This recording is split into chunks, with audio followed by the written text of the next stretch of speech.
This is the most diverse, dynamic instrument on the planet. No other animal has developed control over the acoustic nature of their vocal utterances, with the exception of some birds. However, whilst many animals are able to communicate using sounds of one sort or another, it is on a basic, instinctive level, driven by chemical responses in the body. Quite incredibly, humans have evolved such that we can interact on a higher level.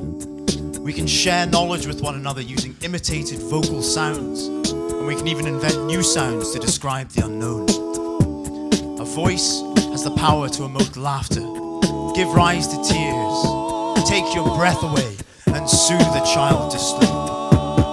Primal, expressive, emotive, and connected.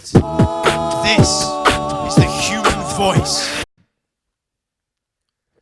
Ladies and gentlemen, my name is Ewan, and I'm joined today by Tony, Caitlin, Ben, Peter, and Andy. Together, we make up the heart of Choral Stimulation, an a cappella group hailing from here in Glasgow. So, for the past few years, we have spent a pretty unhealthy amount of time making weird noises in a small room of the Glasgow University Union.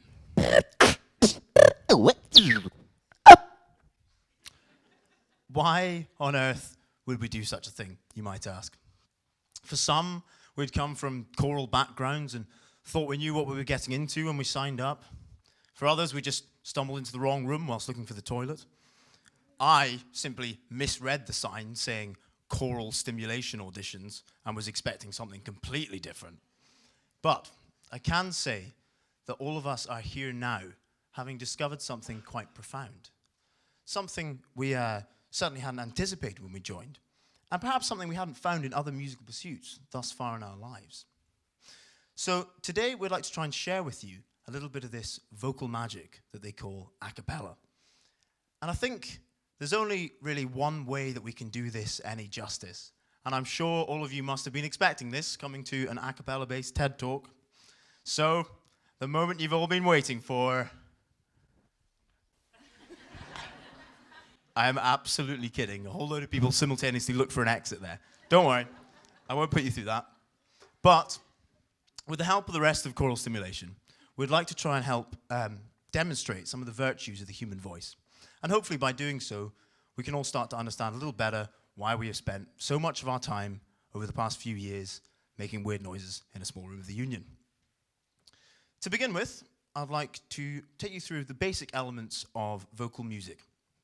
We'll start with a note. Do.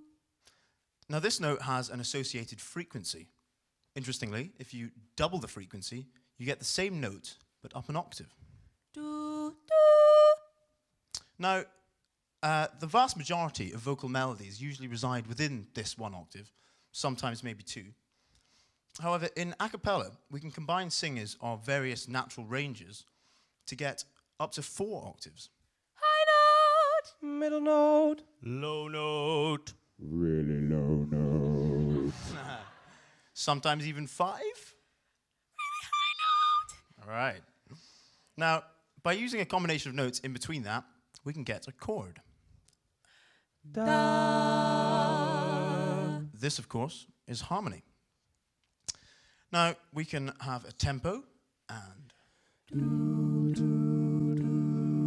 a rhythm. And we can fluctuate the volume to get dynamics. Or we can alter the timbre of our voices to make us sound more operatic, more twangy, or more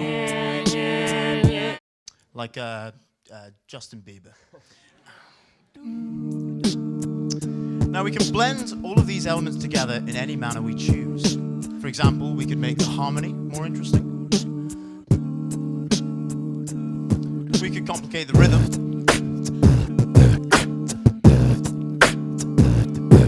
Or we could complicate the melody. Hey, hey, hey. And one last thing that we use is the space around us.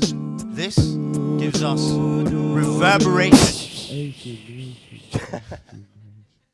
What a large, echoey room we appear to be in. Thank you, Peter. Now, we've just used a rather musical method of demonstrating the various aspects of sound and the sonic dexterity of the human voice. Fundamentally, our control of these basic elements have given us the development of speech and the ability to communicate on both a higher intellectual level and on a common animal level. Now, I say basic elements, but getting to this point is truly miraculous in itself. Studies have shown that controlling our vocal utterances and producing speech is the most complex motor skill a human can perform. Around 100 different muscles are used in the production of speech, all coordinated perfectly by millions of neurons and a region of the brain called Broca's area. We have the ability to produce about 14 different discernible sounds per second. Andy, maybe about 20. But despite the complexity of the act, we can do so with ease, literally even when we're asleep.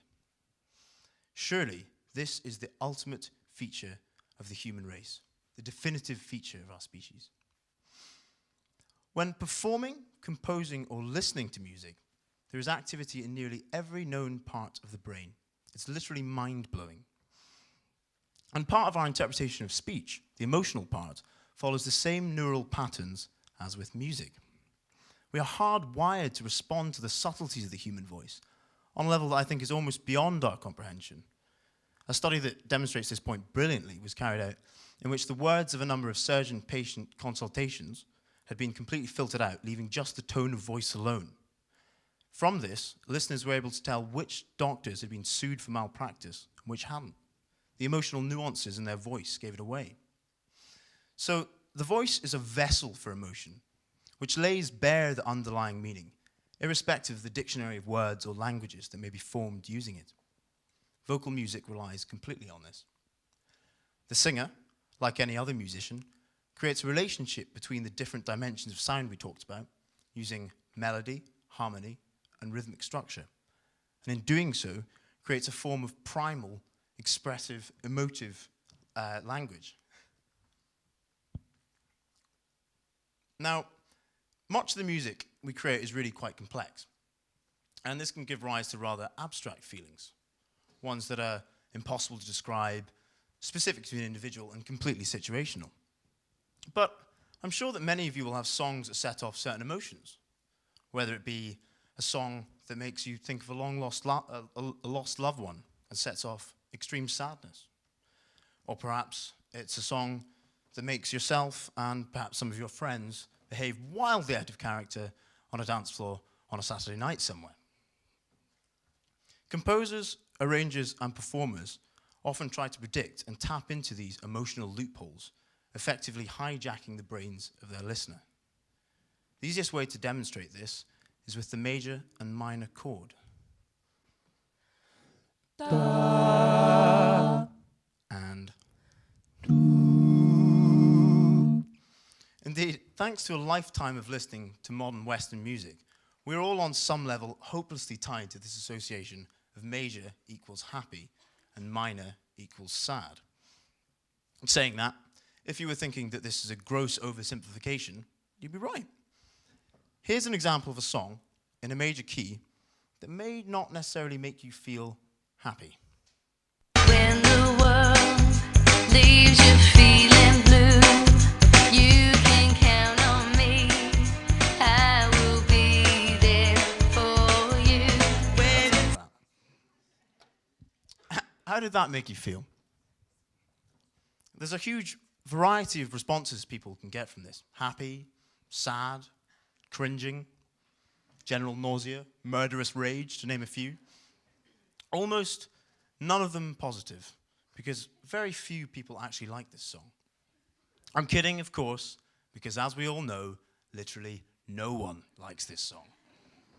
Now, this was a slight concern of ours when we were tasked with singing this very same song on national television. So we'd like to try and demonstrate how we chose to treat the music in an attempt to elicit a different emotional response. When the world leaves you feeling blue, you can count on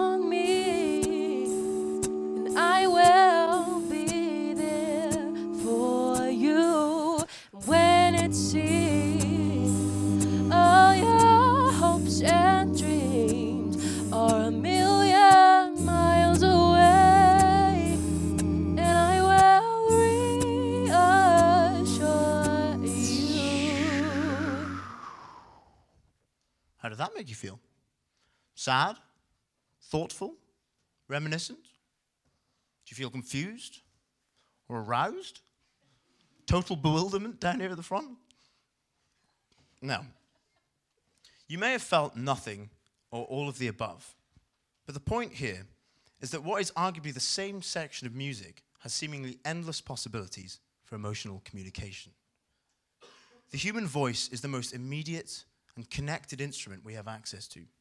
And because of this, I believe that singing can be one of the most emotionally engaging forms of music. Whether we use our voice for performing or simply for engaging in conversation, we are appealing to a primal, instinctive part of our being. Through this, one can experience joy, sorrow, comfort, or love.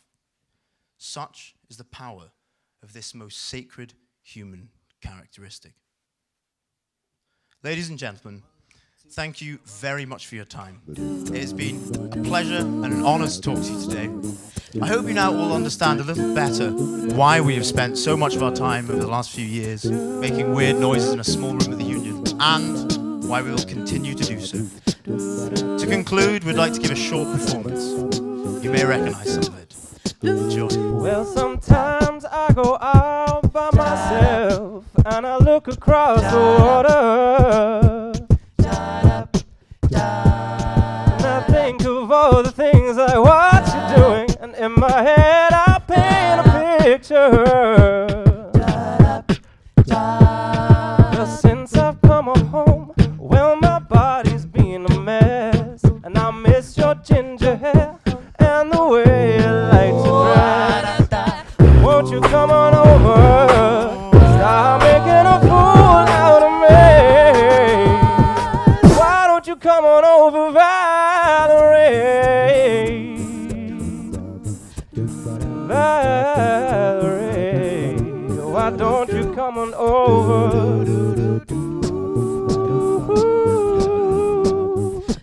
Valerie, why don't you come on over?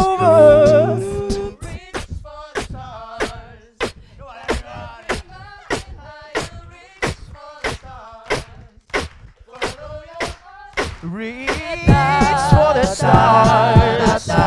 Every mountain higher, reach for the stars. Reach for the stars. Every mountain higher.